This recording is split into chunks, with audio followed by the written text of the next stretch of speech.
America Iran बातचीत को लेकर बड़ी खबर सामने आ रही है। सोमवार को दूसरे दौर की बातचीत होने वाली है दोनों देशों के बीच। पाकिस्तान के इस्लामाबाद में वार्ता होगी। ईरान के अधिकारियों ने इस बात की पुष्टि कर दी है।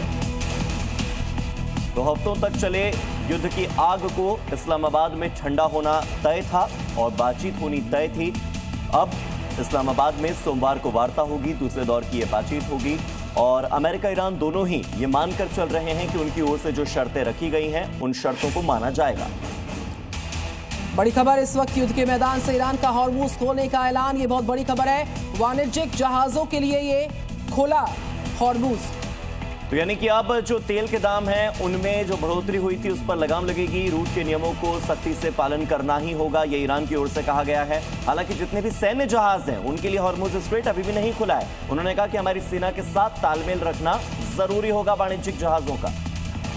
इजराइल और लेबनान में सीज फायर का ऐलान होने के बाद ईरानी विदेश मंत्री अरागची ने कहा कि सीज फायर के बचे हुए समय तक सभी कार्गो शिप के लिए हॉर्मुज स्ट्रेट पूरी तरह से खुला हुआ है। अरागची के इस ऐलान के बाद तेल की कीमतों में 10% से अधिक की गिरावट आई, जबकि ग्लोबल शेयर्स में भी उछाल आया। हालांकि अरागची के ऐलान के बाद भी अभी भी कुछ तेल कंपनियां हॉर्मुज को लेकर आश्वस्त नहीं हैं, क्योंकि अंडर वाटर माइंस का पता नहीं है। इसलिए जर्मनी और नॉर्वे की जहाजें अभी भी हॉर्मुज से गुजरने से परहेज कर रही हैं। तो वाणिज्यिक जहाजों के लिए ईरान ने हॉर्मुज स्ट्रेट खोल दिया है और इसी हॉर्मुज पर अमेरिकी राष्ट्रपति डोनाल्ड ट्रंप का बयान सामने आया। ईरान का धन्यवाद व्यक्त किया गया। ट्रंप द्वारा नौसैनिक नाकेबंदी जारी रहने वाली है। साथ ही साथ सारे समझौते पूरे होने तक ये नाकेबंदी बरकरार रहेगी। तो अमेरिका की ओर से, यूएसए की ओर से नौसैनिक नाकेबंदी अभी भी जारी रहेगी। जब तक इस्लामाबाद में दूसरे दौर की वार्ता सफल नहीं हो जाती तब तक डोनाल्ड ट्रंप की ओर से यह दावा है कि यूएस वहां हॉर्मुज स्ट्रेट पर तैनात रहेगा। ट्रंप ने ईरान के हॉर्मुज खोलने के कदम का स्वागत करते हुए कहा कि हॉर्मुज स्ट्रेट पूरी तरह से सभी जहाजों के लिए खुला है। ट्रंप ने हॉर्मुज खोलने का ऐलान किया, लेकिन इसके साथ ही एक बात और साफ कर दी कि अमेरिका ईरान की नाकेबंदी नहीं हटाएगा जब तक ईरान के साथ समझौता 100% पूरा नहीं हो जाता। ट्रंप के रुख से एक बात तो साफ है कि सीज फायर खत्म होते ही या तो किसी ठोस नतीजे पर पहुंचना होगा या नहीं तो दोनों तरफ से दोबारा हमले शुरू हो जाएंगे। हॉर्मुज स्ट्रेट पर फिर खतरा मंडराने लगेगा। अमेरिका ईरान तनाव पर इस वक्त की ब्रेकिंग न्यूज है। ईरान को $20 अरब देने को तैयार अमेरिका।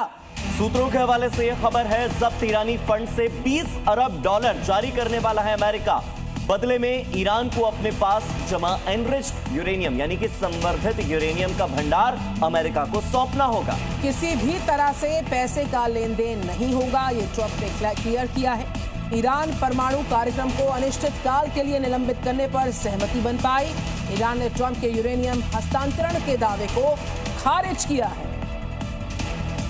इधर ईरान की राजधानी तेहरान में सरकार के समर्थन में बड़ी संख्या में महिलाएं और खास तौर पर लड़कियों ने हिस्सा लिया। ईरान में इस्लामिक प्रशासन समर्थित लोगों को अमेरिका पर शक है, क्योंकि उनको लगता है कि यह सीज फायर एक धोखा है। अमेरिका एक बार फिर हमले शुरू कर सकता है।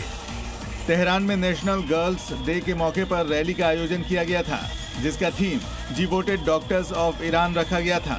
प्रदर्शन में बड़ी संख्या में महिलाओं और लड़कियों ने भाग लिया, जो मैं ईरान की बेटी हूँ, मेरा जीवन ईरान के लिए कुर्बान है का नारा लगा रही थी। प्रदर्शन में बुर्का पहने कुछ महिलाओं के हाथ में भारी हथियार भी देखे गए, जिनके हाथ में स्लोगन लिखा पोस्टर और ईरान के सुप्रीम लीडर और युद्ध में मारे गए नेताओं के पोस्टर थे। अमेरिका का बड़ा फैसला है। ईरान समर्थित इराकी गुटों के 7 कमांडर्स पर प्रतिबंध की खबर आ रही है। कताइब हिजबुल्लाह के कमांडर ब्लैकलिस्ट हो चुके हैं। असाहब अहल अल हक के कमांडर्स पर बैन लगा दिया है अमेरिका ने।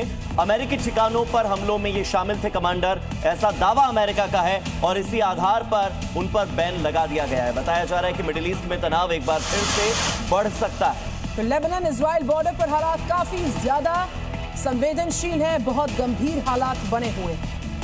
दक्षिणी लेबनान में सोमवार को इजरायली सैन्य कार्रवाई तेज होने के बाद आसमान में धुएं के गुबार देखे गए। वहीं बेरूत के दक्षिणी उपनगरों में तबाही के निशान साफ दिखाई दे रहे हैं, जहां कई इमारतें मलबे में तब्दील हो चुकी हैं। अस्थायी युद्ध विराम के बीच विस्थापित लोग अपने घरों की ओर लौटने लगे हैं, लेकिन डर अभी भी बरकरार है। राष्ट्रपति ट्रंप ने 10 दिन के सीज फायर की घोषणा की थी, लेकिन क्षेत्र में तनाव बरकरार है।